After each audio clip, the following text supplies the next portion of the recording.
Bonjour et bienvenue dans ce webinaire. Aujourd'hui, nous allons aborder le sujet de la conception bioclimatique dans ArchiUSA. Et nous allons voir tous les outils et modules qui permettent justement de faire de la conception bioclimatique. Tout d'abord, je me présente, c'est Walid Lamer. Je suis ingénieur d'application thermique au sein de Gretec. Avant de rejoindre Gretec, j'étais en bureau d'études thermiques et fluides. Nous allons passer à la présentation de Gretec. Donc, Gretec est une multinationale française qui compte plus de 600 employés.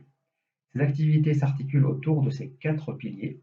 Le premier, Gretec Create, qui permet de gagner en productivité avec les solutions Autodesk grâce au plugin Gretec, notamment le PowerPack. Nous avons le pilier Gretec Simulate, qui permet de simuler conformément aux normes locales avec les logiciels Gretec. Nous retrouvons ici les logiciels de structure et le logiciel de thermique ArchiWizard. Le pilier Gretec Fabricate qui permet d'automatiser les process de fabrication à partir du modèle BIM. Et on retrouve finalement le pilier Gretec Manage qui permet de gérer les process BIM collaboratifs et la data tout au long de la conception. Nous passons à la présentation du logiciel ArchiWizard. Donc ArchiWizard existe en deux versions et propose deux modes d'import. Depuis la version autonome, nous pouvons réaliser un import par analyse géométrique, c'est-à-dire qu'on va récupérer toute la géométrie de la maquette. Pour les données d'entrée, on peut avoir soit des fichiers IFC ou bien des fichiers SketchUp. Donc, le but serait de générer un modèle énergétique d'ArchiWizard à partir de la maquette. Ensuite, nous retrouvons la version intégrée dans Revit ou bien le plugin intégré dans Revit. On peut utiliser deux modes d'import dans cette version-là. Le premier qui est un import par analyse géométrique et le deuxième qui est un import BIM. Pour ce deuxième mode d'import, on va récupérer plus d'informations, à savoir les propriétés thermiques des matériaux, la composition des parois, le nom des pièces et la localisation du projet. Une fois l'import réussi, quand on va générer un modèle énergétique d'ArchiWizard, on peut utiliser les moteurs et les modules suivants. En premier lieu, nous retrouvons le moteur esquisse, ou bien le moteur de simulation en temps réel, qui permet de faire de l'optimisation bioclimatique, ou bien l'optimisation des performances énergétiques et du confort d'usage. Nous allons retrouver aussi les modules réglementaires, à l'instar du module RT 2012, le module ACV et le module RT existant pour les rénovations lourdes. On retrouve également le module EN 1831 pour le dimensionnement des équipements de chauffage. Et on retrouve finalement le module STD, donc simulation thermique dynamique, qui se base sur le moteur Énergie Plus. Aujourd'hui, nous allons aborder le sujet de la conception bioclimatique. Nous allons présenter dans ce PowerPoint tous les outils et modules qui permettent de faire cette conception de la conception bioclimatique. Et ensuite, nous allons les montrer directement sur le logiciel. Un rappel s'impose. Qu'est-ce que la conception bioclimatique? Donc la conception bioclimatique, il s'agit d'un procédé de conception visant à limiter les besoins énergétiques du bâtiment tout en favorisant les conditions de confort, au moyen de solutions organisationnelles, constructives ou techniques passives, c'est-à-dire qui ne consomment pas d'énergie. En premier lieu, nous allons retrouver les outils d'analyse des apports solaires et d'éclairage naturel. On retrouve l'imagerie solaire, qui permet de visualiser le cumul de rayonnement solaire reçu sur les surfaces du projet. On retrouve les ombres portées, qui permettent de visualiser les ombres portées de la scène, donc les bâtiments et leur environnement. On retrouve les récepteurs solaires, qui permettent de quantifier les apports solaires et l'éclairement naturel reçu par une surface définie. Les cartes d'éclairage, qui permettent d'évaluer et de visualiser l'accès à l'éclairage naturel sur un plan placé dans le projet. Ensuite, et dans le module RT 2012, nous allons retrouver l'indicateur BBio. Ce dernier est exprimé en points, donc ce coefficient détermine le bon niveau de conception bioclimatique du bâtiment. La conception des constructions devra être optimisée grâce à cet indicateur, de manière à ce que l'habitation réclame le moins possible de besoins de chauffage, d'éclairage et de rafraîchissement. Aussi, on retrouve le module STD qui permet justement de faire de l'optimisation énergétique du bâtiment. Donc la STD permet d'évaluer et de valoriser la conception bioclimatique. Pour cette démonstration, nous allons travailler sur le projet suivant. Ce projet est constitué de deux zones. La première qui est au rez-de-chaussée et c'est une zone d'accueil de la petite enfance. Et sur les niveaux supérieurs, on retrouvera une zone de logement collectif. Au niveau du bandeau bas, nous allons retrouver quelques indicateurs et résultats du moteur esquisse, comme on peut le voir ici. Au niveau du bandeau gauche, rétractable, nous retrouverons une fenêtre pour gérer l'affichage. On peut aussi gérer l'enregistrement du projet et les modes de sélection du projet. Au niveau du bandeau bas, nous allons retrouver tous les outils et menus de calcul et de simulation. On commencera par le menu projet, qui permet de gérer les variantes du projet et aussi de compléter les données administratives. Nous retrouvons également le menu environnement, qui permet de paramétrer l'environnement. Au niveau de l'onglet Héliodan, nous pouvons gérer le fichier météo et l'affichage de la course du soleil, comme on peut le voir ici. Ensuite, au niveau de l'onglet Sol, nous pouvons modeler du sol. Et on a également un onglet Objets extérieurs qui permet d'ajouter des objets depuis la bibliothèque ArchiUSA vers le modèle qu'on voit ici.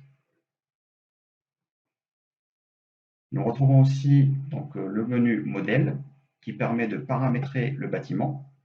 Au niveau de l'onglet Modèle, on peut définir ou créer des zones et affecter des pièces à ces zones-là. Ici, dans l'onglet Inertie, on peut calculer l'inertie. Au niveau de l'onglet configurateur des parois, donc on peut créer des compositions de parois et les appliquer. Ici, on peut gérer les baies, en créant des compositions et en les appliquant aussi depuis le configurateur des baies. Au niveau de l'onglet configurateur des ponts thermiques, on peut aussi vérifier les valeurs des points thermiques qui ont été automatiquement calculées et les modifier si besoin. Ensuite, nous retrouvons l'onglet revêtements et objets qui permet de gérer les revêtements et les objets. Ensuite, l'onglet équipement, ce sont les équipements nécessaires au calcul STD ou bien au moteur esquisse. Nous retrouvons aussi l'onglet des objets liés. C'est les objets qui nous viennent aussi de la bibliothèque, comme par exemple les storebands ou les protections solaires. Et ces objets doivent être liés à l'enveloppe du bâtiment. Ensuite, nous retrouverons le menu Outils qu'on avait vu tout à l'heure. Donc, le premier onglet, c'est l'imagerie solaire. Ensuite, les ombres portées, les récepteurs solaires, les cartes d'éclairage et le ruban de mesure. Ensuite, nous avons donc les menus de calcul et de simulation. On commence par le menu RT 2012, le module analyse cycle de vie, donc ACV, le module RT existant, le module E1831 pour le dimensionnement des équipements de chauffage, le module STD pour la simulation thermique dynamique. On retrouve également l'interface des résultats, l'éditeur de rapports qui permet de produire des rapports et, au final, le gestionnaire de bibliothèque. Nous allons commencer avec les outils d'éclairage et les outils solaires. Donc, le premier onglet, c'est l'imagerie solaire. Avec ce bouton, on peut afficher l'imagerie solaire. On propose trois types de calculs. Le premier, c'est l'irradiation solaire, qui permet de quantifier le potentiel solaire sur le projet. Ensuite, on a le deuxième type de calcul qui est l'exposition au soleil, qui permet donc sur un point donné et sur une année en période de jour de quantifier le nombre d'heures qui ont accès au rayonnement direct du soleil. Ensuite, ici, on peut gérer l'affichage, donc la période sur laquelle on peut faire cette simulation, la visualisation aussi des résultats, donc afficher la légende ou pas, et comment gérer donc, les couleurs de l'affichage. Aussi, au niveau de la précision du calcul, on aura plusieurs maillages possibles. Donc ça part d'un calcul rapide avec un maillage moins fin et un calcul très précis avec un maillage très raffiné. Le dernier type de calcul, c'est l'exposition à la voûte céleste. Alors ce mode de calcul permet d'estimer en un point donné le pourcentage de la voûte céleste qui est visible. Par exemple ici j'ai 100% sur cette surface totalement dégagée, et ici j'aurai moins, 40, 30, etc. Ensuite, nous passons à l'outil des ombres portées. Donc, cet outil-là permet d'afficher les ombres portées d'un objet à différents moments de l'année. Si je l'affiche comme ça, donc je pourrais choisir le mode, donc c'est soit ombre unique, soit ombre multiple, comme ça. Je choisis la date à laquelle je vais me mettre. Par exemple, ici, c'est 9 h à 14 h. Et ici, je vais par exemple choisir le pas. Donc, c'est 1 heure ou bien un jour ou bien un mois. Par exemple, je mets 1 heure. Et ici, je choisis le nombre de pas. Donc, je vais par exemple mettre 15 pas. C'est-à-dire que je vais afficher à 10 h, à 11 h, à midi, etc. Et voici l'affichage que j'obtiens ici.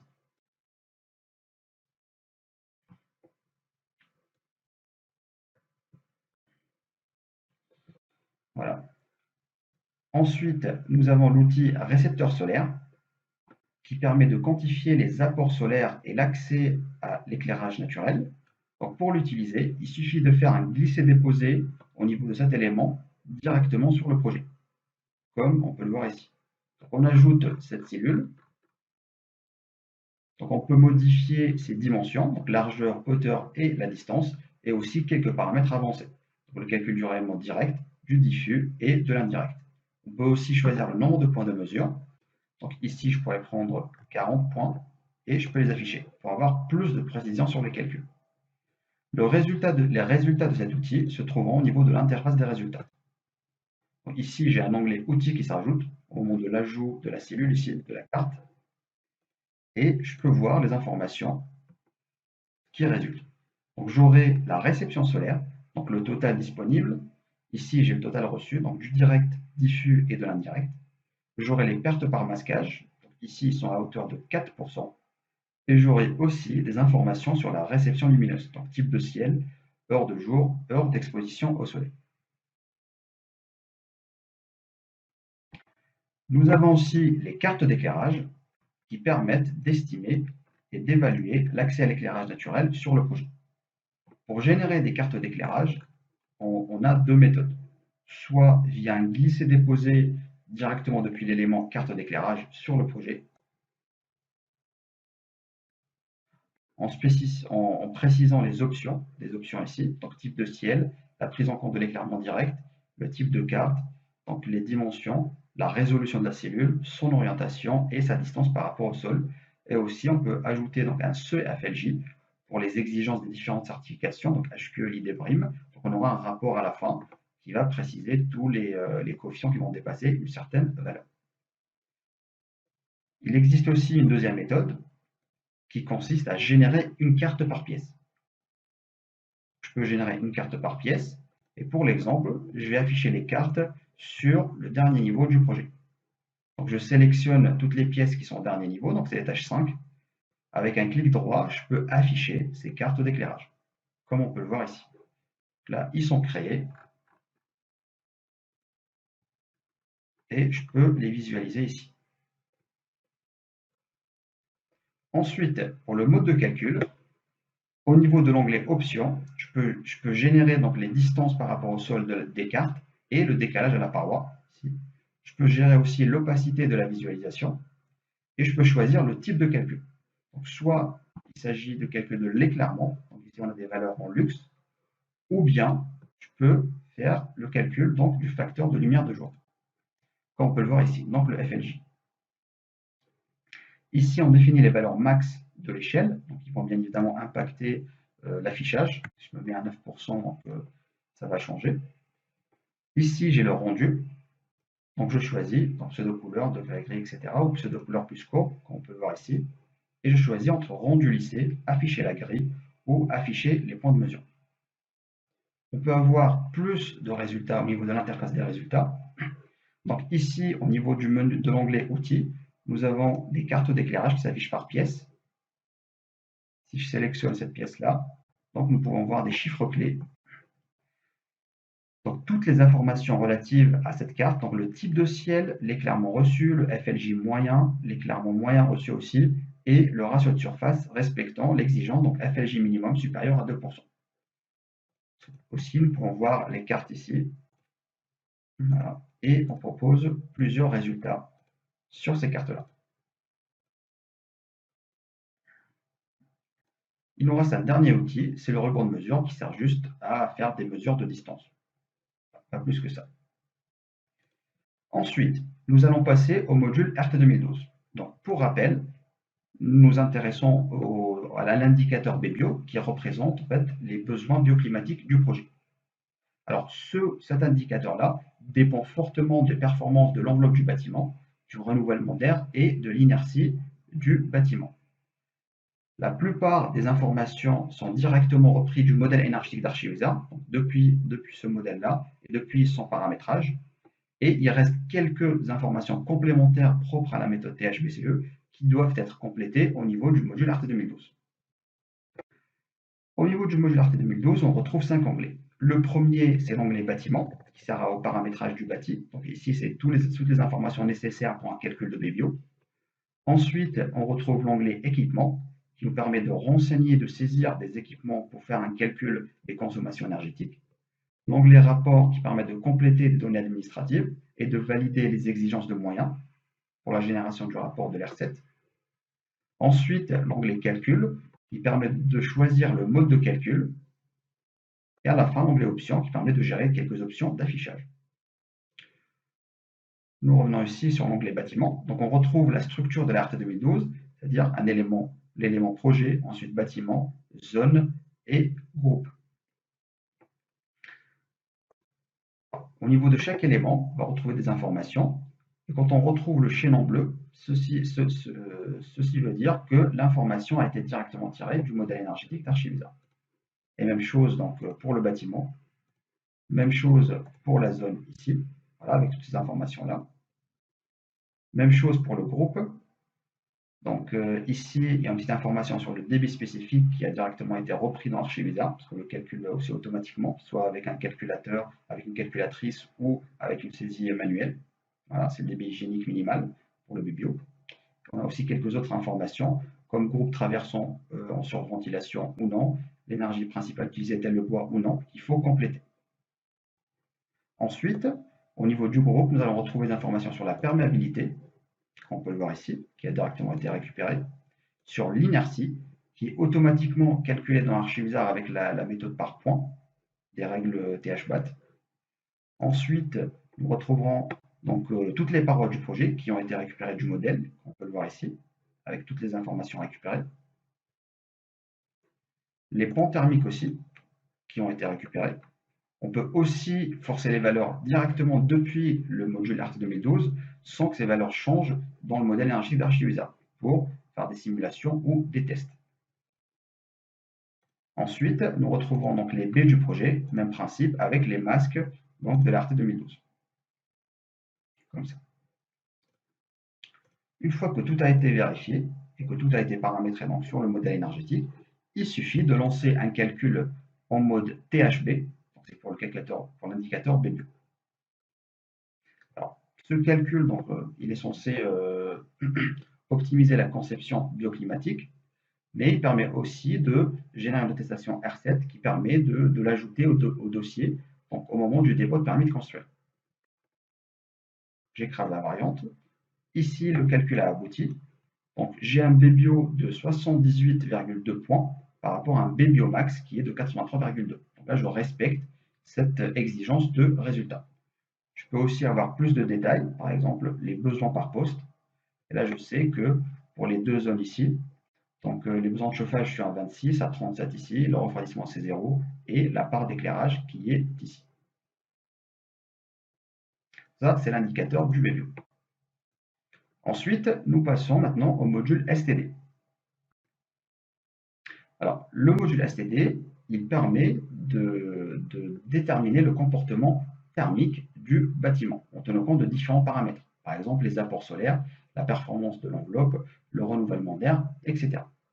Alors, pour lancer un calcul, il suffit ici, donc en premier lieu, de préciser la période d'étude. Donc, ça commence au 1er janvier avec une durée, par exemple, de 365 jours, donc une année, et de choisir le pas de temps. Ici, c'est 60 minutes. Ensuite, et comme deuxième étape, nous devons gérer les masques solaires. S'il y avait des masques, on doit les gérer. Donc, soit on ne les prend pas en compte, en les annulant ici, avec ce bouton-là, soit on les prend entièrement en compte, et ça va, on aura plus de nombre de phases qui va alourdir donc, le calcul, ou ici, on peut les considérer comme une boîte englobante, c'est-à-dire on ne les prend pas en compte, on les prend comme une boîte, on aura moins de nombre de faces, mais avec une précision moindre aussi. Ensuite, et comme troisième étape, on doit créer la simulation. Donc on va créer les données d'entrée du modèle Energy+.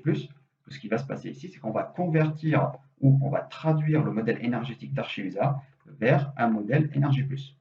Et ici, en cliquant sur ce bouton-là, on peut montrer ce modèle-là, comme on peut le voir ici. Ensuite, il suffit de lancer un calcul pour avoir les résultats du moteur STD. Il faut aussi mentionner que ce calcul-là, il va dépendre des scénarios d'usage. Il faut au préalable vérifier ces scénarios et les adapter au contexte du projet. Alors de base, si vous choisissez uniquement un usage, par exemple logement collectif, un scénario va être automatiquement proposé. C'est les scénarios de la RT 2012 qu'on va proposer. C'est des scénarios cohérents et qui peuvent aussi être utilisés. Mais il est aussi possible de les personnaliser et de les adapter à notre contexte. Donc, on retrouvera les scénarios de chauffage et de refroidissement avec les températures de consigne qu'il faut imposer, les scénarios de ventilation avec l'équipement et le débit, donc le débit de renouvellement d'air, le débit de ventilation et de perméabilité à l'enveloppe. On retrouvera aussi donc, un scénario d'eau chaude sanitaire, un scénario d'éclairage, un scénario d'apport interne, donc les apports dus aux équipements et aux occupants. Donc ici, il a pris 35 secondes pour réaliser ce calcul-là. J'enregistre cette variante et on va retrouver les résultats directement dans l'interface des résultats. Ici, nous allons retrouver l'onglet STD, Énergie Plus, et là, on peut exploiter les résultats. Donc, on a des résultats globaux, comme on peut le voir ici, en chiffres. Donc, on a des résultats de confort sur les différentes températures, donc température opérative maximale ou minimale en occupation ou pas. On aura aussi des informations sur les besoins énergétiques, donc le besoin de chauffage, la puissance de chauffage, et même chose pour le refroidissement. On peut aussi avoir plusieurs affichages de ces besoins-là, comme on peut le voir ici. On aura aussi des résultats par zone détaillés. Par exemple, ici, on va voir le profil de température, et là, on parle de confort. Comment va se comporter ce bâtiment. On peut également avoir aussi un tableau qui fait un récapitulatif des différentes températures dans le bâtiment. Par exemple, il y a des températures qui dépassent le 26 degrés, etc., en température d'air ou en température opérative. Donc l'objectif étant de tester plusieurs variantes sur le projet et de lancer des simulations STD pour vérifier leur impact sur le comportement global du bâtiment. Et du coup, de faire de la conception bioclimatique. Merci de votre attention. J'espère que le webinaire vous a plu et je reste à votre disposition pour répondre à vos questions.